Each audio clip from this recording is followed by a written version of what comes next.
Hi friends, మీ Vamshi's veg వేదాకి మరొకసారి సుస్వాగతం. Monday వేసవిలో మన పూర్వీకులు ఎంతో ఇష్టంగా తిన్న రెసిపీ ఇదేనా? అసలు ఏమాత్రం మండే వెలిగించకుండా తయారు చేసిన ఈ వంట నిజంగా వేసవి తాపాన్ని నుంచి మన శరీరాన్ని రక్షిస్తుందా? అతి ప్రాచీనం, వేసవికి ప్రత్యేకం. మన తెలుగుంటి పచ్చి పులుసు. చుక్క నూనె అవసరం లేదు, అలాగే పొయ్యి ఏమాత్రం వెలిగించాల్సిన పనే లేదు. కావలసిన పదార్థాలు, తయారు చేసే విధానాన్ని చూసేద్దాం. సుమారు 100 గ్రాముల బెల్లం, 100 గ్రాముల చింతపండు,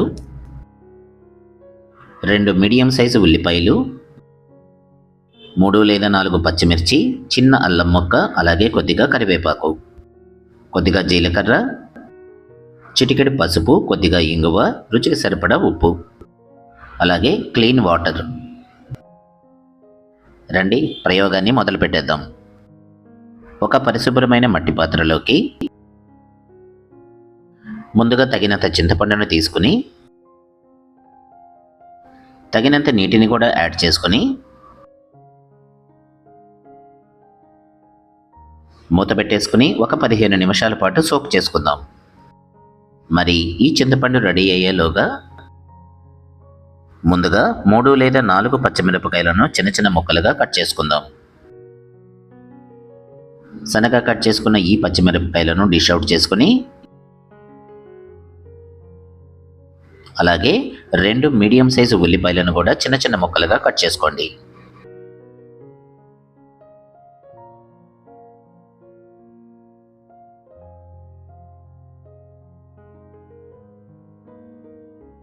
ఆనియన్స్ని కట్ చేసుకున్న తర్వాత అల్లం తురుమును కూడా సిద్ధం చేసుకుందాం.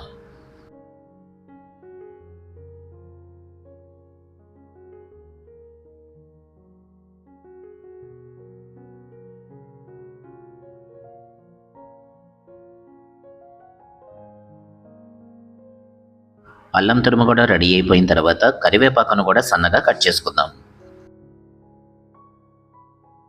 ఈ కరివేపాకును కాస్త ఎక్కువగానే దట్టించుకోండి, బ్రహ్మాండమైన రుచిగా ఉంటుంది.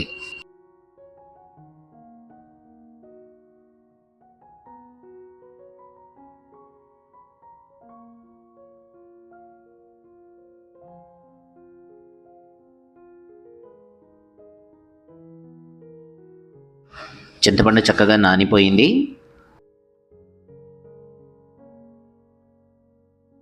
సోక్ చేసుకున్న ఈ చింతపండును చక్కగా మ్యాష్ చేసుకుని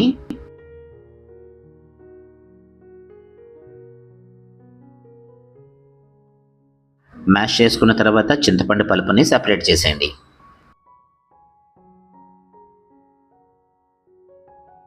తయారు చేసుకున్న ఈ చింతపండు గుజ్జుకి ముందుగానే కట్ చేసి పెట్టుకున్న ఉల్లిపాయ ముక్కలు, అల్లం తురుము, అలాగే సన్నగా తరిగిన కరివేపాకును యాడ్ చేద్దాం.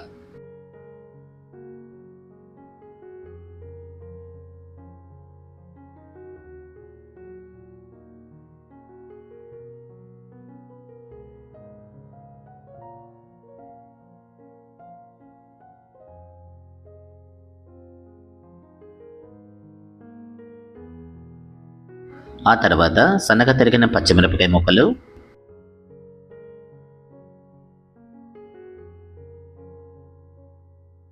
అలాగే తగినంత బెల్లాన్ని కూడా యాడ్ చేయండి.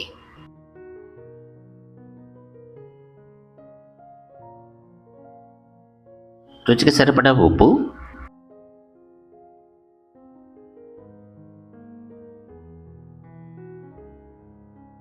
జీలకర్రను డైరెక్ట్గా వేయకుండా ఇలా అరచేతిలో తీసుకుని కాస్త రఫ్గా నలిపేసుకున్న తర్వాత అప్పుడు ఈ మిశ్రమానికి యాడ్ చేయండి. బ్రహ్మాండమైన రుచినిస్తుంది.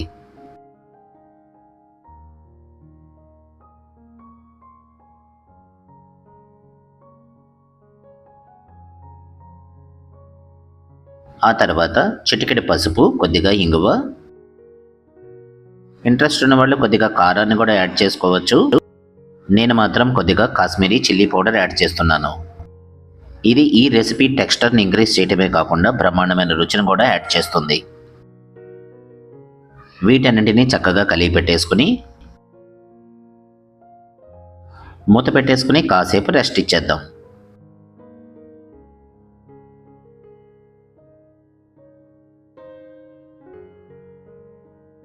20 నుంచి 30 నిమిషాల తర్వాత ఈ పచ్చి పులుసును డిష్ అవుట్ చేసుకోండి. ఏమాత్రం ఆలస్యం చేయకుండా వేడి వేడి అన్నంతో లాగించేసేయండి. ఏమాత్రం ఒక చుక్క నూనె కూడా లేకుండా, అలాగే అసలు మంటే వెలిగించకుండా తయారు చేసిన ఈ ప్రాచీనమైన రెసిపీ ఎంతో పురాతనమైన మన తెలుగువారి ఐకానిక్ రెసిపీ ఈ పచ్చి పులుసు.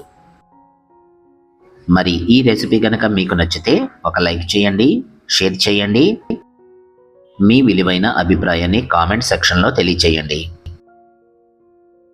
మరిన్ని రెసిపీల కోసం సబ్స్క్రైబ్ చేయటం మర్చిపోకండి. అలాగే బెల్ ఐకాన్ను తప్పనిసరిగా యాక్టివేట్ చేసుకోండి.